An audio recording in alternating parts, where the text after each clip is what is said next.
Legal, gente. Começou a gravação, então. Boa noite. 23 de outubro de 2020. Vamos iniciar, então, mais uma reunião do grupo de pesquisa. Hoje a gente tem a apresentação do Sérgio Traem sobre discurso político, né, baseado em Charradot, sei lá. Traem depois faz a pronúncia adequada. Eu já vou dividir a tela aqui, voltar para a tela. Traem, está com você. Obrigado, Ari. Então, espero que todo mundo esteja ouvindo aí, depois desse pequeno ruído aí. Vou tentar não ser muito longo, mas tentar ser o mais completo e tentar dar uma perspectiva interessante. Então, quando a gente fez lá a questão dos temas, a própria Luciana perguntou se eu não queria o discurso, eu também acabei me interessando pelo tema. Então, na perspectiva que eu pretendo apresentar aqui, para o pessoal que vai acompanhar depois, pessoal que está ouvindo a gravação. Então, qual é meu objetivo? Eu sei que todo mundo tem suas pesquisas, suas linhas, falar em discurso é uma coisa quase que, do ponto de vista do que a gente trabalha, é quase um lugar comum, porque tudo vai acabar passando, de uma certa forma, pelo discurso político. Então, a apresentação que eu faço, que eu estou trazendo aqui, basicamente pelo Charrodot e outros autores também que eu vou trabalhar aqui, ilustrando essa apresentação, é tentar, a gente estando num grupo de pesquisa, é tentar trazer novos caminhos, novas perspectivas e de cruzamento, de aderência, enfim, de transversalidade nas nossas pesquisas e que possa apresentar de alguma forma, então, um cenário novo aí para todo mundo aí nos seus trabalhos. Então, inicialmente, o que eu faço ali? Eu faço uma apresentação com a minha fotinho bonitinha ali. Eu acho bem importante sempre, quando a gente vai fazer uma apresentação, isso é uma coisa que eu aprendi ainda na época de mestrado, doutorado, quando a gente pega um autor, e claro, não é o meu caso, mas quando a gente pega um autor, o que é importante? Né?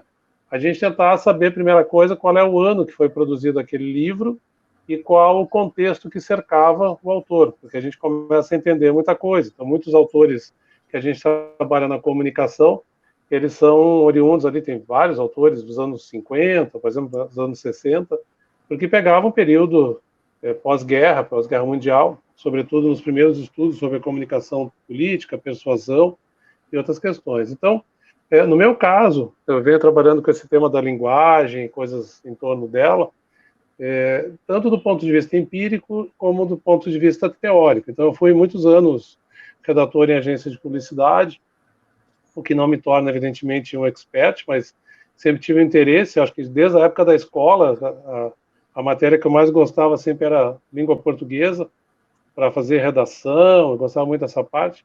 Então, eu gostei muito de escrever e me interessei muito na questão da escrita do texto, tá? Tentar entender, para quem conhece, o nosso amigo Carrascosa, que tem livros maravilhosos nessa área, ajuda a entender um pouco mais. Também, do ponto de vista empírico, eu fui coordenador de rádio e TV em várias campanhas eleitorais, e isso tudo acabou influenciando depois minha trajetória acadêmica. No mestrado, onde eu fiz um estudo sobre a retórica do Lula, foi quando eu conheci a Luciana.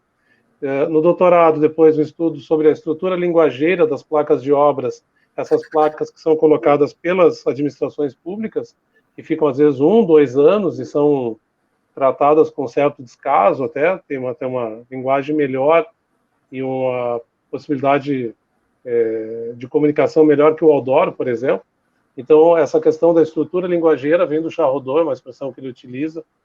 E depois do pós-doutorado, de uma certa forma, eu fugi um pouquinho da parte da linguagem, porque eu fiz um pós-doutorado na USP, na mesma época que o Ari fez o dele também, e no laboratório lá de ciências da cognição, ciências cognitivas, através do aparelho de eye tracker, e embora o nosso objetivo fosse de perceber qual era a percepção de atenção e coisas nesse sentido em relação aos outdoors, acabou tendo um resultado paralelo, muito importante também nesse percurso, que eu digo, empírico e teórico, porque essa pesquisa de pós-doc mostrou que nos outdoors há mais atenção para o texto do que para as imagens, o que na publicidade é até um contrassenso às muitas teorias que se apresentam à publicidade muito visual. Então, minhas pesquisas são um pouco essa parte do ethos publicitário, na perspectiva da discurso, da análise de discurso, que é o que eu venho trabalhando basicamente, e a comunicação política em várias vertentes, e também, como eu falei, essa questão da atenção, sobretudo também, a gente está tentando delinear uma pesquisa agora com a utilização do eye tracker, juntando os estudos lá do professor Leandro, lá na USP, tanto de racismo, de outras questões, também nesse sentido aqui. Bom, então quando a gente entra, fiz só essa apresentação aqui, não tem nenhum interesse egocêntrico, mas tentar mostrar para onde é que eu estou indo, meus caminhos. Então, acho que o primeiro momento é importante a gente tentar entender os discursos e seus significados. Então, qual é o objeto do discurso, né? E aí é interessante quando a gente pega alguns autores, são todos listados lá no final da apresentação, depois eu até posso passar, o Ari já está então com a apresentação. Quando a gente percebe, por exemplo, quando a gente vai fazer essas primeiras análises, tem muitos autores que escrevem sobre discurso. Isso vai acabar aparecendo logo em seguida numa lâmina à frente. Então, o que é interessante é que alguns autores colocam o seguinte, que toda percepção do mundo que nós temos, ela é uma construção de significados, ou seja, não é aquela velha questão para quem teve semiótica, por exemplo, uma cadeira, por exemplo, não é a cadeira, né, os significados daquela cadeira, uma representação da cadeira. Então, o mundo, ele é exatamente isso, uma construção de significados em torno dele mesmo, desse mundo, a partir da influência dos nossos óculos sociais. Isso é uma questão que aparece no autor lá também, no final, agora eu esqueci o nome do autor, deixa eu só ver aqui, eu busco na minha apresentação, eu me lembrei que eu tenho aqui, da Mônica Heller, né? Ela tem um livro interessante, produzido, é um livro em inglês, mas ela trabalha nessa questão, acabei aqui não colocando a referência, né? E, então, quer dizer, nessa questão desses óculos sociais, como ela trabalha, ou seja, tem muito da questão do contexto onde a gente nasce e vive, né? E muitas discussões que a gente tem no grupo hoje mostram essa questão toda, né, desde o Bolsonaro, da questão da religião, enfim, muitas coisas aí. Então, essa construção de significados faz com que a sociedade, isso eu acho importante, né, a sociedade seja percebida como um texto, né? Parece bem naquela linha, assim, uma imagem vale por 1000 palavras, mas tente dizer isso sem palavras, né? Então, ou seja, o mundo, a sociedade, ela é exatamente essa construção de significados e conceitos, né? E aí é interessante também, nessa percepção, então, essa compreensão do texto e tal, que esse texto, então, produz vários discursos com vários sentidos, polifônicos, polissêmicos, né? De fazer e desfazer verdade, como eu coloco ali, né? E essa forma como, então, esses significados são construídos e percebidos, eles são devolvidos através de linguagem para o mundo, ou seja, como a gente acaba colocando. E aí também é importante, passando uma lâmina seguinte ali, até por favor, o que a gente, então, entende, todos os autores, não só linguistas, mas que trabalham sobretudo na análise do discurso, eles entendem que o discurso está sempre voltado para outra coisa, além das regras de uso da língua, ou seja, a preocupação não é a língua em si, não é a compreensão da língua, mas o que a gente acaba fazendo, né, com essa língua. E eu trabalho muito na questão do letramento político, que é um conceito interessante. Quem trouxe o conceito de letramento para o Brasil foi o Paulo Freire, né? E então o letramento, ou seja, o que tu faz com aquela apropriação da alfabetização. Então, por exemplo, mesmo uma pessoa analfabeta, por exemplo, ela compreende algumas coisas, uma placa de pare, uma placa de ônibus, ela acaba tendo um letramento. E na política é interessante quando a gente vai pegar isso, eu ainda estou aqui não entrando na política especificamente, porque as pessoas às vezes não têm o letramento político e são obrigadas a votar, né? Não têm compreensão, mas elas precisam ter alguma compreensão do processo todo. Então, nessa questão do discurso que a gente está vendo, os significados, faz com que na lâmina seguinte, então, a gente perceba que o conceito de Homo sapiens, né, transformou-se, então, no conceito de Homo significans, né? Ou seja, é um homem, aqui o homem de forma, claro, homem e mulher, um homem produtor de sentidos e significados, ou seja, está produzindo significados o tempo todo, né? E está em contato esses significados uns com os outros. Então, quando a gente entra mais à frente, buscando ali, essa lâmina foi uma lâmina de passagem, quando a gente entra na lâmina seguinte, no Searle, que tem um livro chamado Expressão e Significado, que vai se deter exatamente sobre esse estudo dos sentidos, das significações, o Searle, nesse livro que é de 1995, parece antigo, mas é um livro bastante interessante, a primeira coisa que ele coloca é o seguinte: Os casos mais simples de significação são aqueles em que o falante emite uma sentença e quer significar exata e literalmente o que ele diz.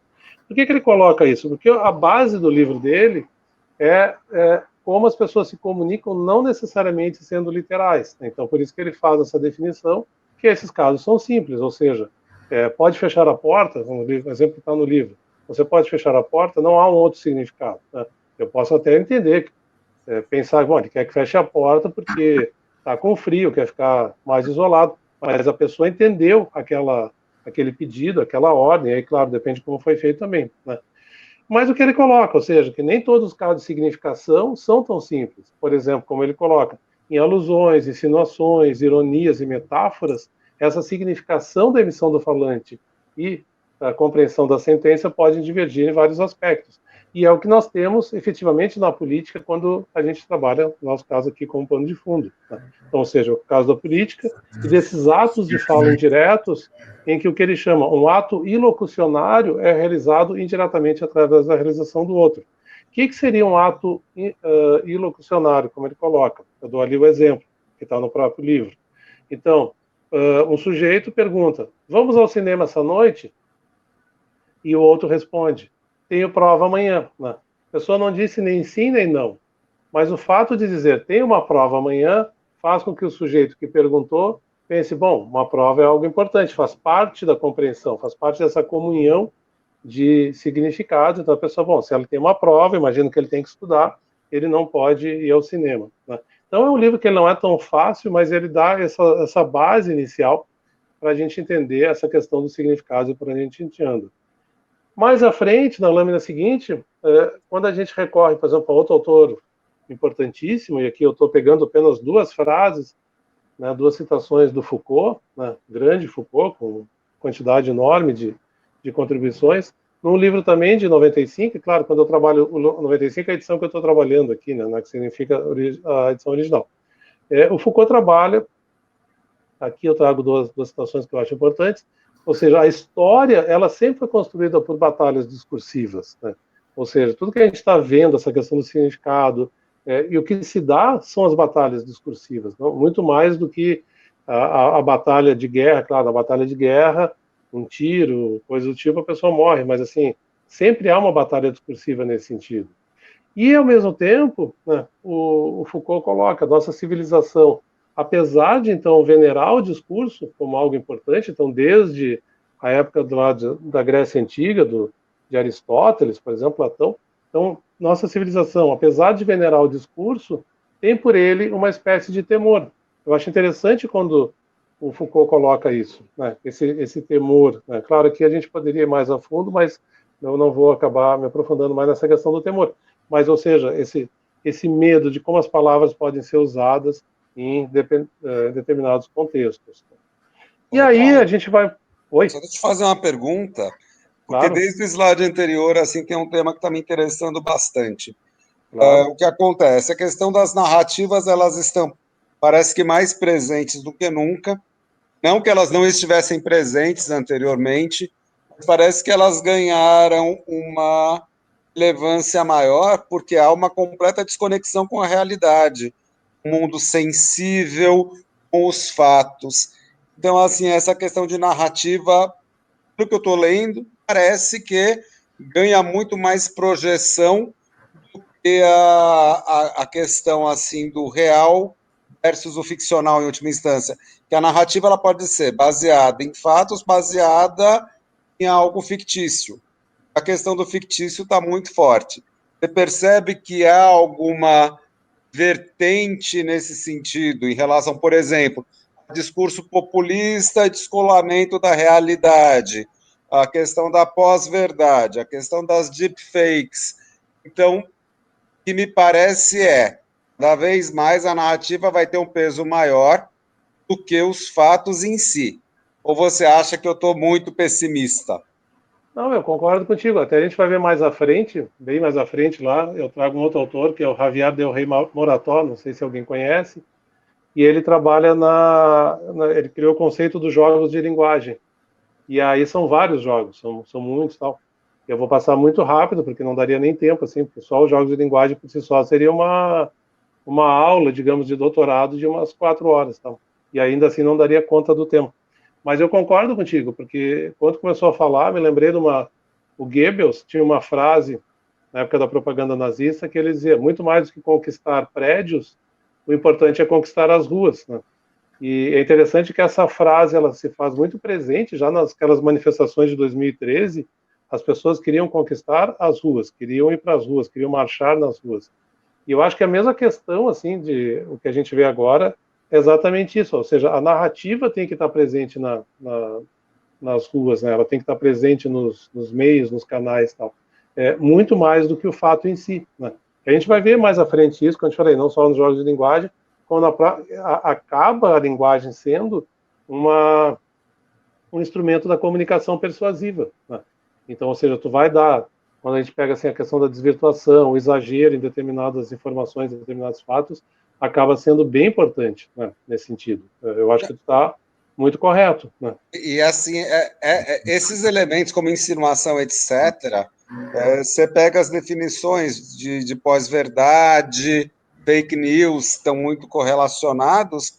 Então, você tem insinuação, inversão da prioridade, você tem assim esse tipo de abordagem que é utilizada de uma forma recorrente. Então, assim, estava pegando algumas coisas do Trump, por exemplo, vão bem nessa linha, né?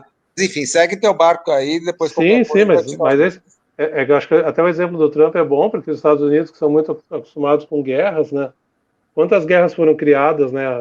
Talvez a que eu gosto mais de dar o exemplo, o pessoal que é mais novo não vai lembrar, a invasão dos Estados Unidos a Granada, né? Granada, sim, se nós no grupo resolvêssemos invadir Granada, a gente tomaria conta também, né? Mas eu não me lembro qual foi o fato ali que teve naquele momento, né?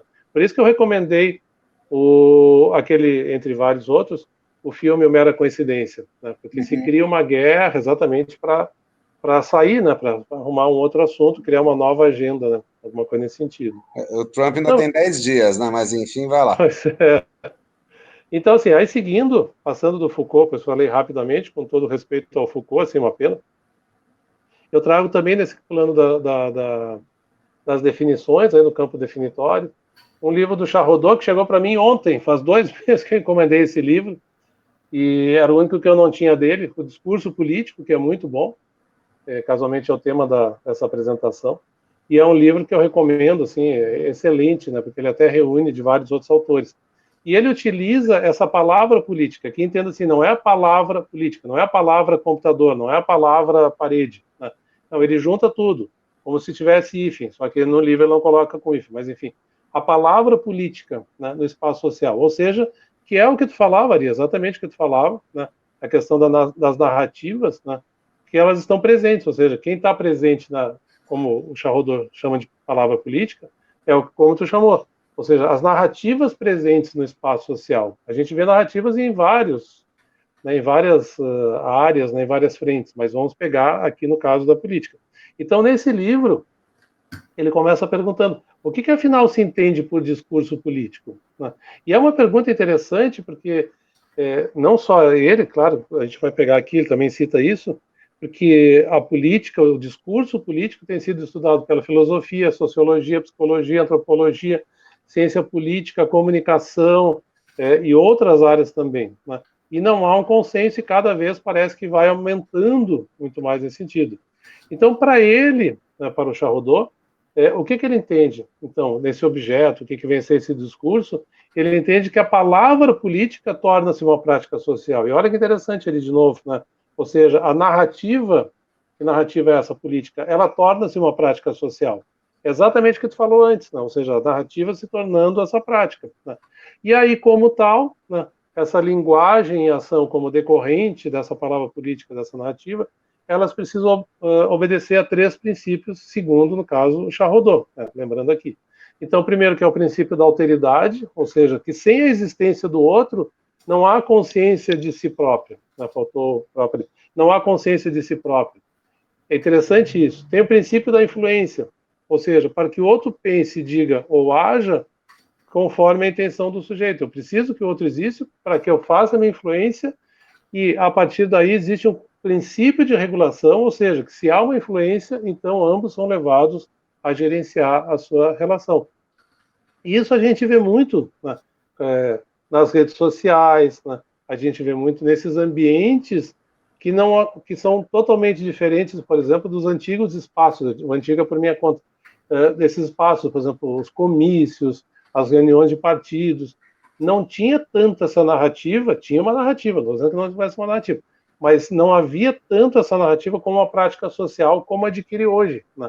Principalmente a fake news. A pessoa compartilha porque ela está considerando aquilo importante, ela se sentiu empoderada e acha que tem alguma influência no seu espaço social para, né, para fazer essa, como eu disse, essa influência estabelecer uma regulação, né?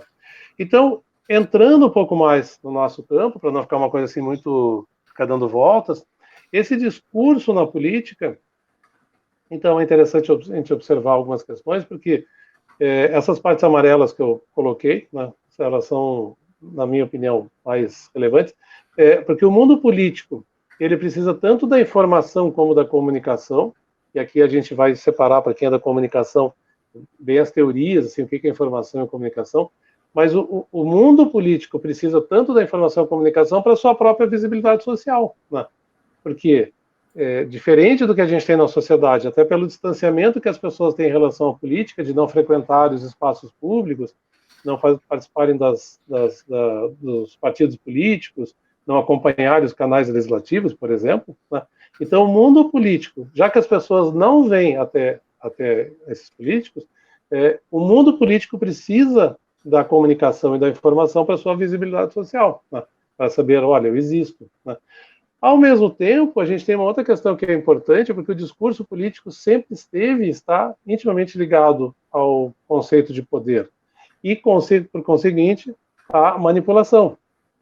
E o Norberto Bobbio, que é um autor que eu acho maravilhoso, na teoria dele, no livro Teoria Geral da Política, ele coloca isso, ou seja, o conceito de política entendida como forma de atividade ou prática humana, sempre esteve estreitamente ligado ao conceito de poder. E aqui tem uma coisa que eu sempre gosto de falar, acho interessante, porque o Aristóteles, que é o pai, né, da política, criador da política, com a queda do Império Romano, a obra dele era desconhecida, né? Ela só ressurge a partir da discussão de outros autores em 1600, mais ou menos, que começam a discutir a política, né? Porque até então a política ela era relacionada à questão do poder, ou seja, a conquista do poder, nesse sentido, né? E aí cria-se, então, nessa questão do discurso da política, porque o político precisa da comunicação, né? A política sempre esteve ligada ao poder. Como esteve ligado ao poder, a própria imprensa, que nasce no seu início como uma forma de protesto e de contrariedade, uma imprensa de opinião contra os regimes políticos, né? Então cria-se um paradoxo, porque o político precisa das mídias, que por sua vez, mídias essas têm a pretensão de se definirem contra o poder, ou a favor dele, né?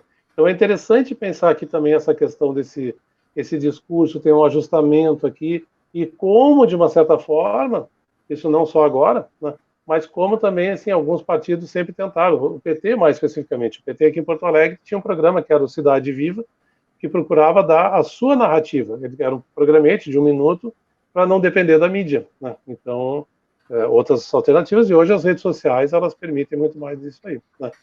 Então, a partir disso, quando a gente vê essa questão da relação da política, precisando do mundo da comunicação, das mídias para sua visibilidade social, a gente passa ali por uma outra lâmina que eu trabalho, ou seja, por isso que a política odeia o silêncio, né? A política não sobrevive sem o silêncio, né?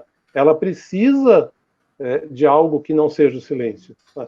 O silêncio pode ser entendido como uma ferramenta persuasiva, estratégica, retórica, blá, blá. Mas a política odeia o silêncio, ela não pode sobreviver sem o silêncio. E, ao mesmo tempo, a gente tem ainda nessa questão do discurso na política, 2 conceitos importantes, né, que é a questão do valor e da verdade, né? Porque isso vem bastante, não só do Charrodot, mas vem de outros autores, porque na política, e exatamente o que tu falava ali antes, de novo, assim, quando começou a falar, eu comecei a te enxergar na apresentação aqui. E alguém, se quiser falar alguma coisa, pode falar, porque eu emendo aqui, eu vou, né, falando, e mais preocupado, mas acho que está tranquilo aqui com a apresentação, mas algumas lâminas vão ser bem rápidas, tá? Porque o discurso da política ele vai trabalhar com duas questões, né? Os conceitos de valor e verdade, né? Porque na política não se deve confundir valor de verdade com efeito de verdade, né? Nem verdade e crença, né? Porque o que acontece, né?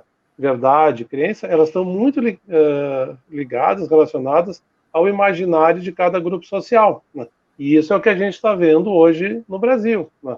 Questão de vacina, questão de China, questão de Venezuela, como foi antes e tal.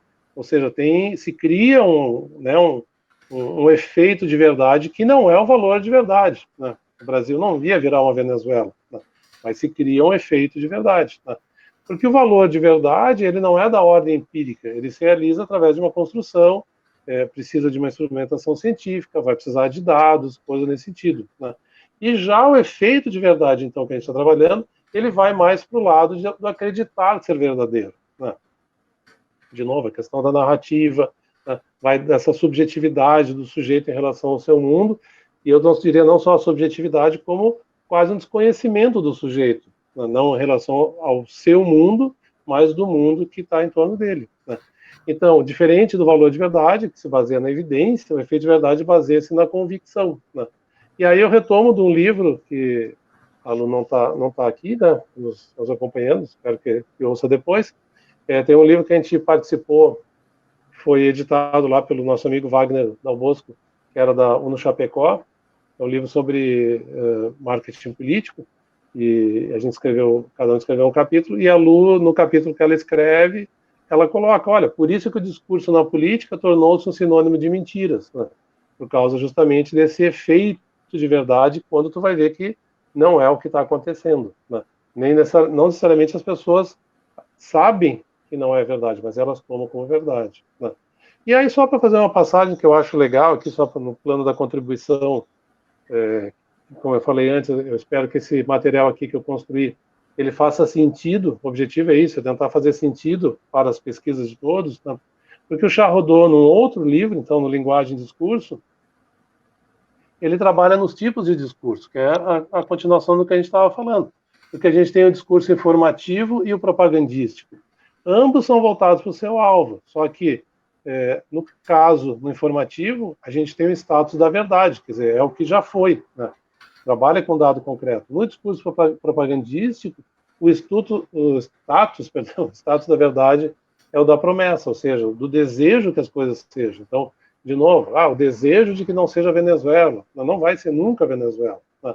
Então, é interessante porque, assim, ficam esses modelos nesse sentido. Aí tem o discurso informativo e científico, porque tem a questão da prova, né? E claro que tu poderia, no discurso político, trazer tanto um como o outro, mas não é o que acontece, né? E também o discurso informativo e o didático, né, que se aproximam em função da explicação, né? Só que aí também tem uma coisa interessante que, no caso, o Charrodot coloca, e que é uma verdade também, né?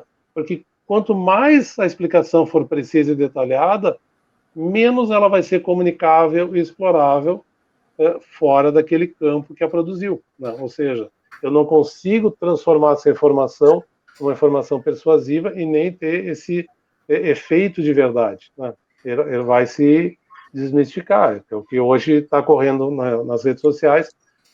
Tem vários memes mostrando que se as pessoas não forem usar da China, porque não querem vacina da China, todo mundo anda pelado, porque, né, tudo praticamente vem de lá, né? Trai? Então, oi. Nesse conceito aqui que está discurso informativo e propagandístico, o que é curioso é que, né, no discurso informativo, que está colocado como é o que já foi, mesmo aquilo que já foi, utilizado de uma forma, né, persuasiva, propagandística, como você pega quem está buscando a reeleição. Então, aqui no caso de São Paulo, Bruno Covas, ele mostra obras, né, que ele se apropria das obras como se realmente fossem resultado do trabalho dele e nem toda ação. Ou Sim. hoje, cobertura jornalística do Bolsonaro no Gripen, aquele avião que foi comprado na época da Dilma. Sim. Ou também, assim, ele acaba se apropriando de uma verdade, não é dele, mas ele toma posse e, consequentemente, vira esse valor informativo também, né? Bem curioso. É interessante isso, porque também vai entrar num outro conceito que eu não trabalho aqui, né, mas é o conceito de memória, porque as pessoas também não têm memória, né, essa memória não está registrada. Quando eu coloquei lá, por exemplo, da placa, na placa de obra, né, eu acho um material riquíssimo, eu adoro a placa, eu me lembro que quando estava no doutorado, nossos colegas de publicidade perguntavam sobre qual é teu tema, eu falava, as pessoas faziam uma cara estranha. Mas, por exemplo, uma placa de obra não tem nada que proíba que a placa seja pintada várias vezes, né? E ela fica 1 ano, 2 anos, como eu falei, 6 meses que seja. Então, por exemplo, um governo, claro, aí nesse sentido, seria se apropriando na linha que tu está falando, ele poderia ir lá pintar, assim, olha, o viaduto está andando, está acontecendo, você já está vendo o alicerce e tal, né? Então também tem um afastamento nesse sentido. Quando tu falou a questão do Covas e do avião da Dilma, eu me lembrei na campanha passada aqui em Porto Alegre, o que é candidato agora, porque Porto Alegre aqui tem os mesmos candidatos de sempre, né? O Fortunati, que era o prefeito anterior, ele inaugurou as obras da Copa do Mundo. Ele deixou obras que estão até hoje inacabadas, né? Muitas, né? Prejudicando inclusive o trânsito da cidade. Ele inaugurou as obras da Copa, né? Que não estavam nem prontas, né? Todo mundo sabia que não estava pronta, né? Então, para dar esse, né, esse discurso propagandístico da promessa que, ou seja, ele estava quase inaugurando uma maquete, né? Mas no futuro vai ficar bom, né? Mas não é o que está acontecendo agora ainda, né? Então é interessante isso, né? Bom, aí quando a gente pega aqui na Mota Lâmina da comunicação política, que aqui não tem grandes novidades, acho que para todo mundo, né? Mas eu acho que eu utilizei para fazer uma ponte com os conceitos à frente. Então, assim, a comunicação política, né? Então, segundo Volton, a política acaba sendo inseparável da comunicação, que é o que a gente viu nos outros autores. Isso eu acho legal, porque eles acabam, né, tem um corte entre todos, ou seja, a política odeia o silêncio. Porque a política é inseparável, né? Porque os políticos, então, devem explicar suas propostas para assegurar a eleição, e, ao mesmo tempo, as pessoas também têm que se comunicar quais são os seus anseios, desilusões e tal, né? Só que o grande problema, então, da comunicação política, e aí a gente começa, então, a fazer esse funil nesse ajustamento de discurso, é a amplitude e a complexidade do auditório. Isso está em vários autores, né? Aqui, no caso, eu estou trazendo o Volton, uma afirmação do Volton, mas tem vários autores que falam sobre isso, né? Tem 2 autores que já morreram, o Erik Egervoss, eram autores espanhóis, que falam sobre retórica, o Perelman fala muito sobre isso, né, naquele livro grande que é o Tratado da Argumentação, e o próprio Charrodot vai falar sobre isso. Então, o grande problema é se adaptar, se adequar a essas particularidades do auditório, né, composto não só por grupos sociais distintos no mesmo auditório, como são vários auditórios também, né.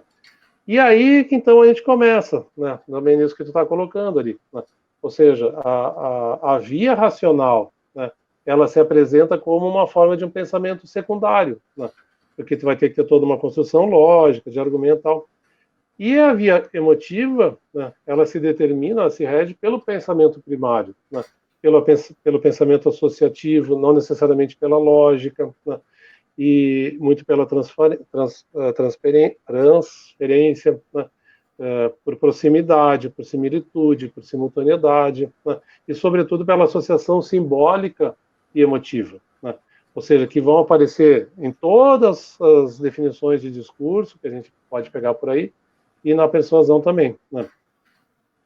E aí eu acho isso também interessante, assim, eu fui pegando várias coisas, assim, que eu também trabalho e tal.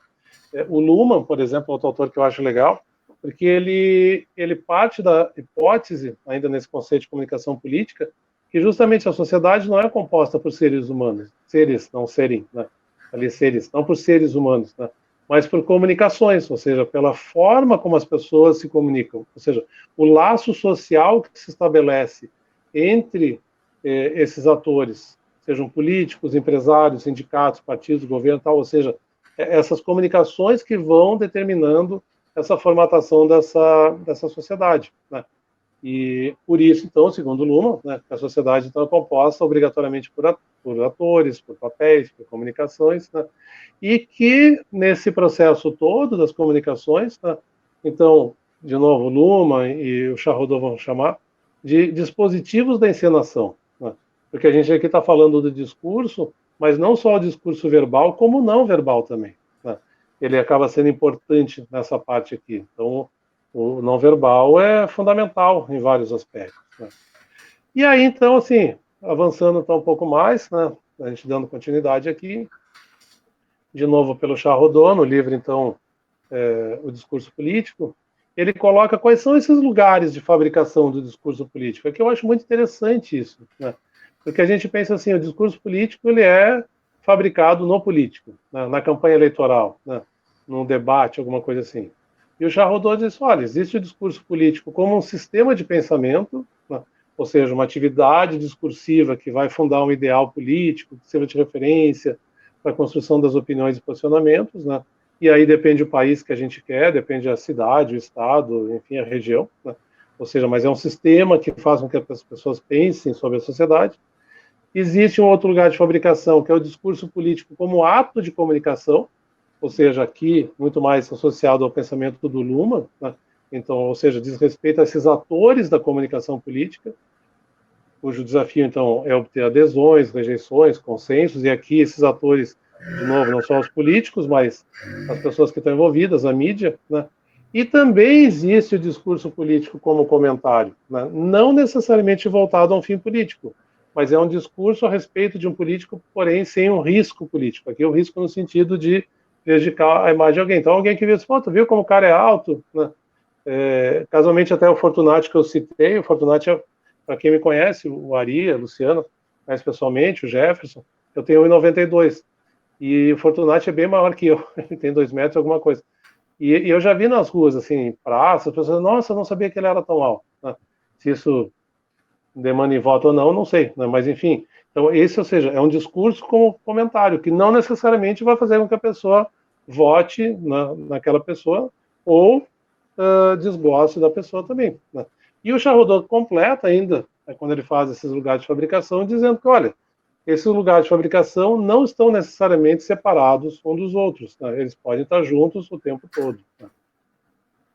E aí, entrando nessa parte do discurso, no livro Linguagem e Discurso do Charrodot, na edição de 2008, ele vai trabalhar com 4 modos de organização do discurso, que a gente vê muito claro isso, né, em todas as campanhas eleitorais, na comunicação governamental, que às vezes a gente esquece e tal. Né. O primeiro que ele classifica, o primeiro modo de organização do discurso, é o enunciativo, que vai estar presente, na verdade, em todos os outros. Né. Nesse enunciativo, aqui eu vou resumir, assim, tentar dar uma forma bem resumida.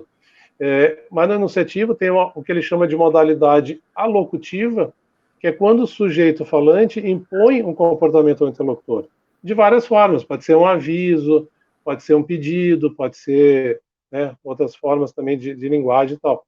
Ele impõe um comportamento ao interlocutor, que é o que a gente vê mais na política, ou seja, o que o candidato está querendo? Vote em mim, em outras palavras. Né?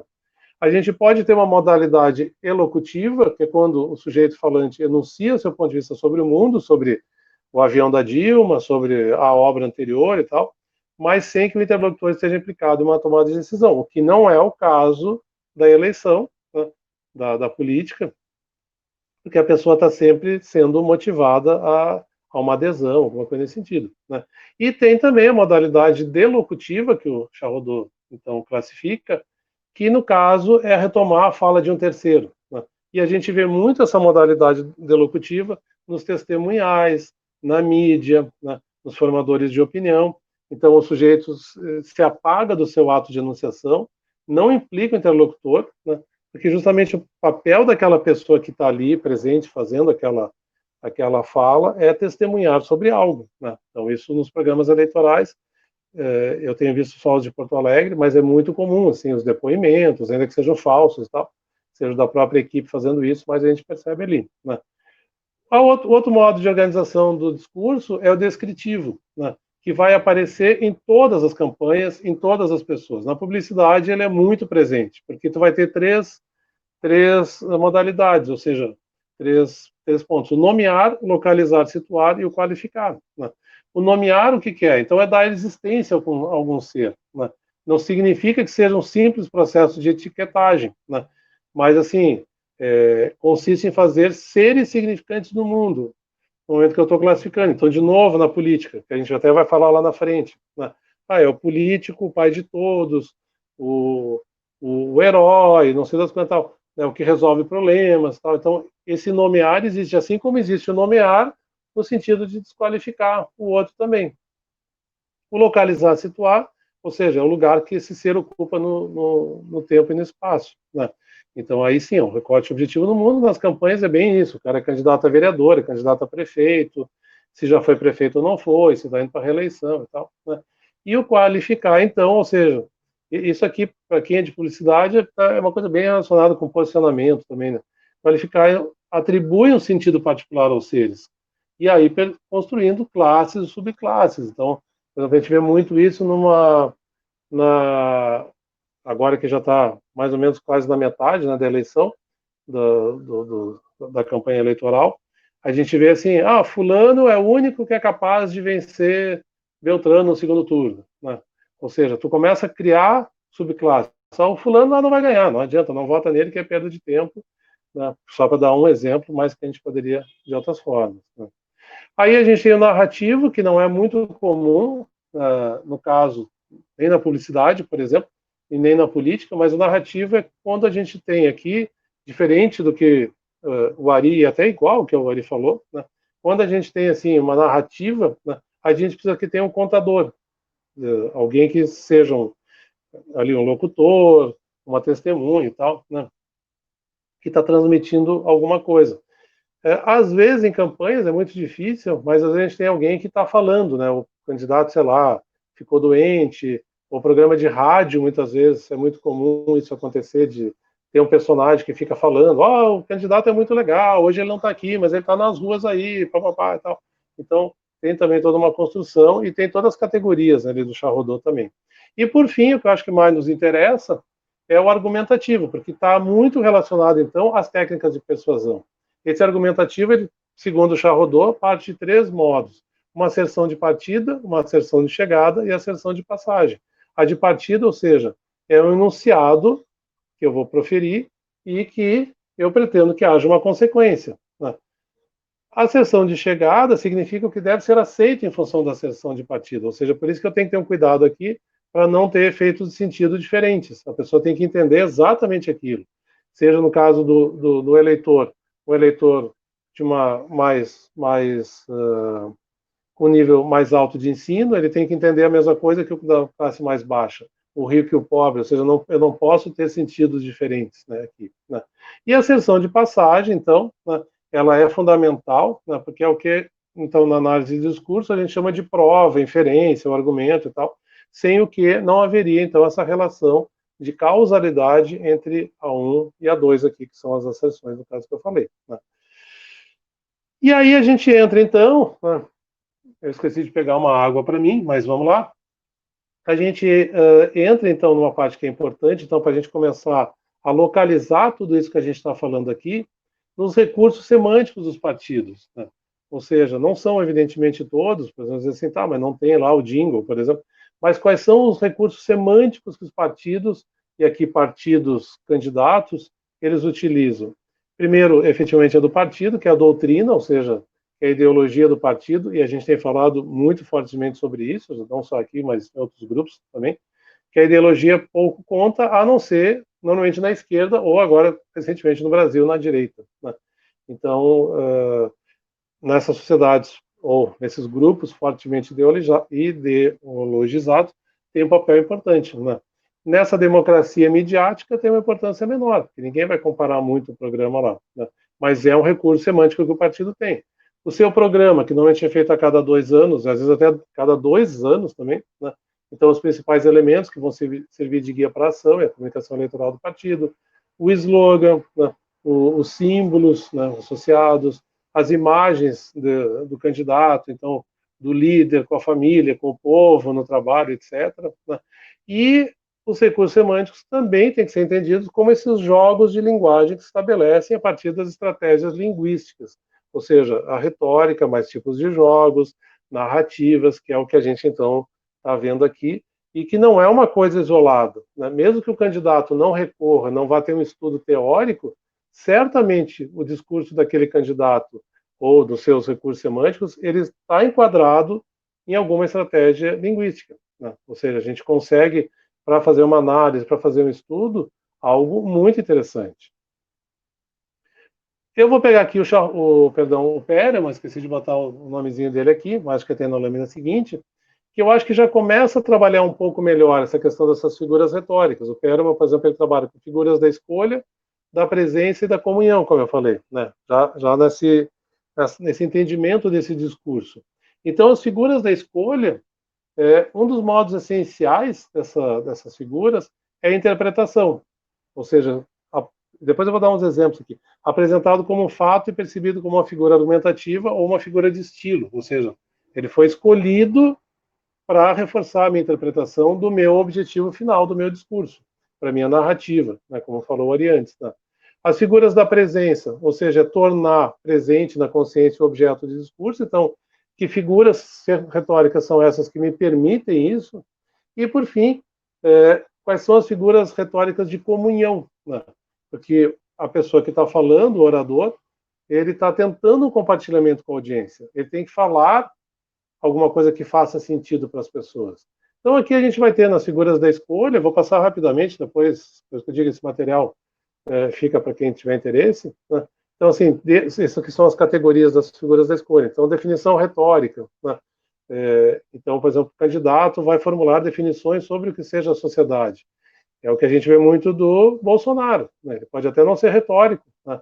Mas ele vai construir definições do que seja a sociedade. Né?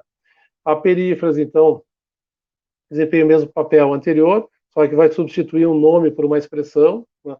E, então, sei lá, daqui a pouco, são esses canalhas, assim, desculpe o termo, mas assim, só para pegar. Depois a gente tem ali a prolepse ou antecipação, então, uma figura que visa insinuar, que é um motivo para substituir a qualificação. A retificação, né? Ou seja, é uma retificação cuja a hesitação ela é proposital, né? Ou seja, procura reforçar aquilo ali. A própria correção também. Isso tudo tem no livro Tratado da Argumentação, do Perelman. As figuras da presença, então, ou seja, uma forma de reforçar o discurso. Então, a onomatopeia, né? Posso usar qualquer, sei lá, me falta uma figura agora onomatopeica aqui, mas que fica uma forma de gravar o discurso. A repetição, que também, embora possa parecer um erro, não, mas tem uma intenção retórica. Amplificação, ou seja, utilização de exageros no desenvolvimento do discurso, isso vai aparecer mais à frente. Né? Essa sinonímia é o metábole, então, repetição de uma mesma ideia através de termos diferentes também, isso aparece muito. A hipotipose, então, que expõe os fatos como se a ação passasse entre os olhos da audiência, isso é muito comum, né, contando histórias. E aqui eu vou lembrar um exemplo que eu acho que eu gostava muito, eu fiz uma pesquisa uma vez sobre o programa Café com o Presidente, né, do Lula. Eu analisei, acho que uns 200 programas que foi na época e tal. E o Lula era muito interessante, né, porque tinha uma retórica maravilhosa. Todos os programas ele contava uma história da vida dele, né, ou de alguma coisa que tinha acontecido em algum lugar que ele tivesse ido. Né, e ele contava, assim, que é bem isso, a coisa passava nos olhos da gente ali.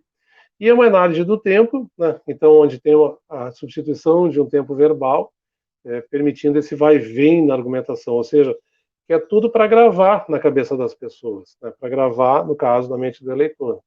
E as figuras da comunhão, então, que a gente até já viu algumas, então a alusão, né, fazer alusão com alguma coisa, citar um autor, um provérbio, uma pessoa, né, uma apóstrofe também, uma figura que tem ali, né, que a pessoa está tentando se confundir com o auditório, né, trocar ali na análise da pessoa, trocar ao invés do eu pelo nós, do ele por eles e tal. Então são algumas figuras que, como eu falei, vão aparecer fortemente em qualquer discurso que a gente perceba. Né? E aí eu entro, faço uma passagem aqui, troco de autor, vou então para o Morató, nesses jogos de linguagem. Eu recomendo, assim, pelo menos uma leitura. Eu só fico na dúvida, eu tenho uma edição em xerox desse livro, e na época ele não tinha no Brasil, eu não sei se ele ainda continua não tendo, mas enfim, hoje está um pouco mais fácil a gente conseguir esses livros. Então, os jogos de linguagem, que é o próprio nome do livro, do Javier Del Rey Morató, então, segundo ele, os jogos de linguagem então, são esses distintos usos que fazemos das palavras, né? Justamente para fazer descrições, narrações e tal, e ele vai classificar, né, várias desses jogos de linguagem, né? Então, dizendo que cada um tem uma gramática específica, uma ordem, uma lógica e uma função. E aí eu procuro apresentar aqui também, rapidamente, assim, um pouco desses jogos. Primeiro, assim, que eles chamam os jogos do termômetro social, né? Então, ou seja, que tem um caráter estrutural e se desenham a partir do cenário social.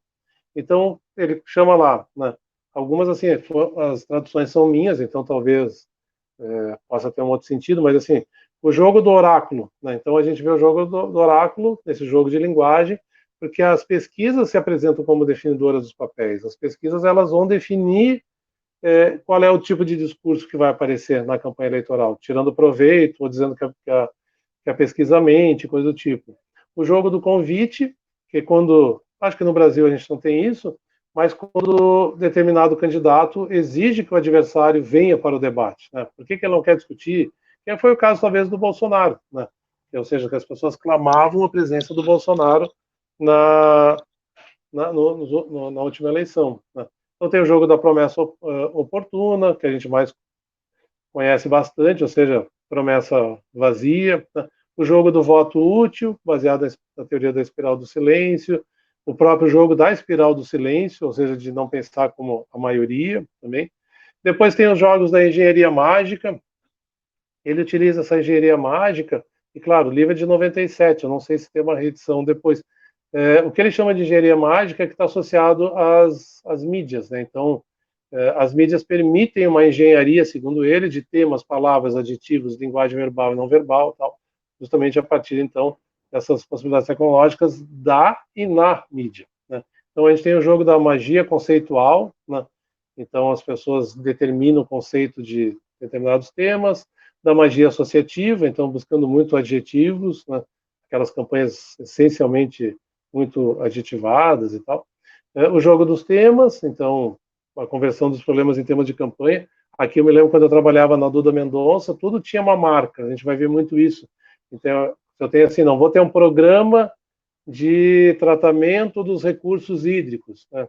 Porque vai ser um nome muito grande, uma sigla quase impronunciável, mas se tu botar programa Água Boa, todo mundo sabe o que é, né? Então, esse jogo desse tema vai te permitir uma marca bonitinha, vai te permitir um jingle bonitinho e tal, mas não deixa de ser um jogo de linguagem, mesmo que exista um programa para isso também, né? E o jogo do anúncio publicitário, ou seja, que então também é bem conhecido, se baseia em slogans, na repetição e na característica dos consumidores de produto, que as pessoas compram produtos, então, mesma coisa, está vendendo lá um programa, alguma coisa nesse sentido. Depois a gente tem os jogos dos espaços políticos, que é uma ocupação clara das posições, então tem o jogo da esquerda, e aqui é interessante, eu achei legal reforçar isso, né?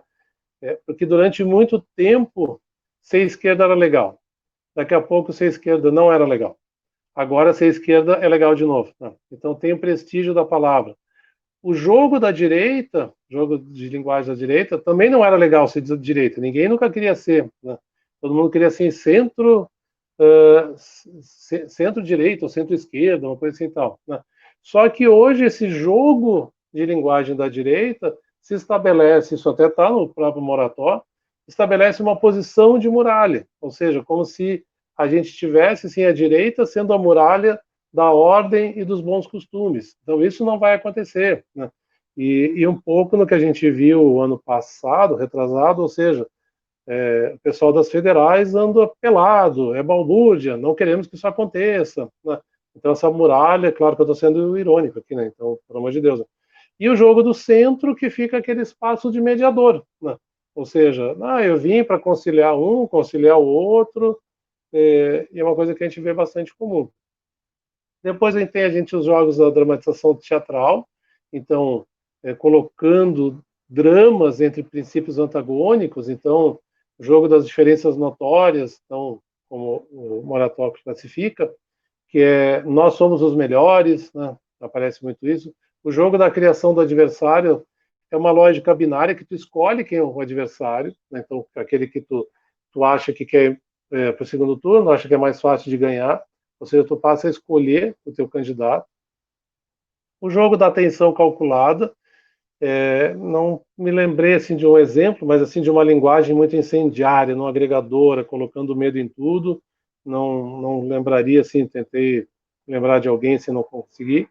E um jogo da catástrofe iminente também, ou seja, uma associação de uma perspectiva negativa a determinado adversário. Se ele ganhar, é mais ou menos a associação do medo, né? O Brasil vai virar Venezuela, a cidade vai acabar, o Estado não vai ser mais o mesmo, vão invadir as casas, etc. Né? Ou seja, também tem uma dramatização teatral aqui. Né? E aí a gente tem ainda os jogos do arcaísmo midiático, né? Ou seja, a imagem do comunicador, aqui não é comunicação, desculpa, mais um erro aqui, a imagem do comunicador acima de qualquer coisa, então, onde a gente vai ter o jogo da simpatia midiática, onde o ser é mais forte do que dito, aquela figura, né, como a gente vê, até, por exemplo, o Schwarzenberg trabalha muito, né, a questão do ídolo e tal. Os jogos dos sentimentos, explorando os sentimentos, isso vai aparecer logo na sequência aqui, vou explicar melhor. E um jogo do humor, com a utilização da ironia, né, que comeu aqui na conversão também, a utilização da ironia que a gente vê em alguns candidatos. Né. E, por fim, nesses jogos de linguagem, os jogos dos disfarces, ou seja, os valores, os fatos, as verdades, o que é e o que parece ser. Então, desde o jogo do naufrágio dos valores, a figura do Salvador, que veio para nos salvar, que estava indo tudo horrível, do travestismo dos valores, onde tem muita desvirtuação da informação, e aqui, de novo, acho que tem uma coisa legal que o Ari tinha mencionado antes, e o jogo dos interesses gerais, ou seja, quando a gente percebe o interesse de uma minoria disfarçado em interesses gerais, que acontece muito isso, né? Assim, uma coisa meio... só fazer uma ironia aqui, o agro é pop, né? Alguma coisa nesse sentido. Né? Desculpa, eu ia ter mais esse aqui ainda, esse era o último, que é o jogo da paródia, né? Então, são discursos vagos transformados em mensagens, uma comunicação turva, misturando assuntos, o cara fala de várias coisas, não fala de coisa nenhuma, né? E até a mentira também foi uma coisa que quando o Ari falou lá também antes, como a mentira acaba sendo utilizada, né? E tanto no livro aqui desse do Morató como do Charrodot, o discurso político, ele fala muito isso, do uso da mentira. Então, aqui no caso, o Morató chama do jogo da verdade com data de validade embutida. E quando a mentira não se opõe necessariamente à verdade, mas ela dura um tempo, né? Ou seja, a partir do momento em que isso começar a ser descoberto, não é bem assim, essa mentira, ela perde, então, é o que ele quer dizer, essa validade, mas por um tempo parece realmente ser verdade, né? E todos esses jogos de linguagem, eles estão associados o que então? Às técnicas de persuasão, né? Porque a retórica, ela é o principal instrumento da comunicação persuasiva. Então, num outro livro, que até não citei aqui o autor, mas a gente tem vários autores que falam sobre persuasão, eles vão citar a mesma coisa. Eu gosto muito do espanhol, assim como a Luciana, por exemplo, gosta muito dos mexicanos e tal. Eu gosto muito dos espanhóis, né? Acho que tem autores maravilhosos, e um deles é o Miguel Ruiz, né? Um livro que chama Técnica de Persuasão, mas tem outros, tem o Jack Brown, tem o Berrio também, né? Que trabalham nessa questão aqui. Mas as técnicas de persuasão, elas vão basicamente seguir essas seis categorias, ou seja, a exploração dos sentimentos. Então, são muito fáceis de ser explorados numa linguagem. Sentimentos patrióticos. Aqui é só um exemplo, acho que vale a pena, para quem não acompanha a campanha, bom, no Rio Grande do Sul. Esse ano foi diferente, porque como começou atrasado, 20 de setembro a gente comemora aqui no Rio Grande do Sul a Revolução Farroupilha, que é um questionamento, os negros esse ano, não só esse ano, mas tem vindo mais forte, porque tem uma batalha que os lanceiros negros foram postos à frente sem arma e segundo para morrer e tal. E a cultura gaúcha, ela é toda muito cheia de contradições e tal. E então, 20 de setembro, essa Revolução Farroupilha, que nós perdemos uma revolução, inclusive, né? Mas todos os candidatos, no 20 de setembro, eles têm que aparecer piochados, né, vestidos de gaúcho, com bandeira do Rio Grande do Sul, alguma coisa assim, porque é um sentimento patriótico. Imagina se alguém não fizer isso, né? Sentimentos étnicos, racistas, não somente racistas, né, contra alguém, mas assim, especificamente de determinada raça, fantasias, medos, né? E aí tem uma coisa assim, interessante, o medo é o principal... É a principal fantasia, não é fantasia eu quero chamar assim, mas é o principal instrumento de persuasão, né? A exploração do medo. Isso é muito interessante isso nas campanhas eleitorais.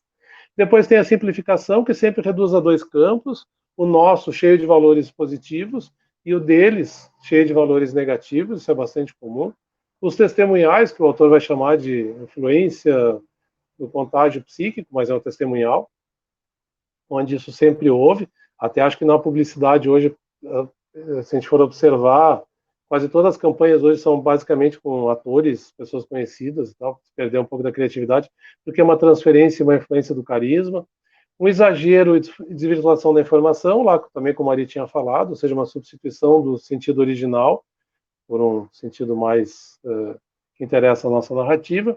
A repetição de temas de forma sistemática, produzindo sempre um eco no espaço público, ou seja, com jogos de linguagem, com outras questões, e o apoio em atitudes pré-existentes, que na verdade tinha que ser o primeiro, né? Aqui não tem nenhuma ordem do autor e tal, mas, ou seja, é a partir da percepção das atitudes e comportamentos sociais que eu vou delinear, então, toda a minha linguagem e para onde é que eu quero chegar, né? E aí, então, acho que quase como um caminhamento final aqui, o Charrodot também vai trabalhar como o ethos, né? O ethos, a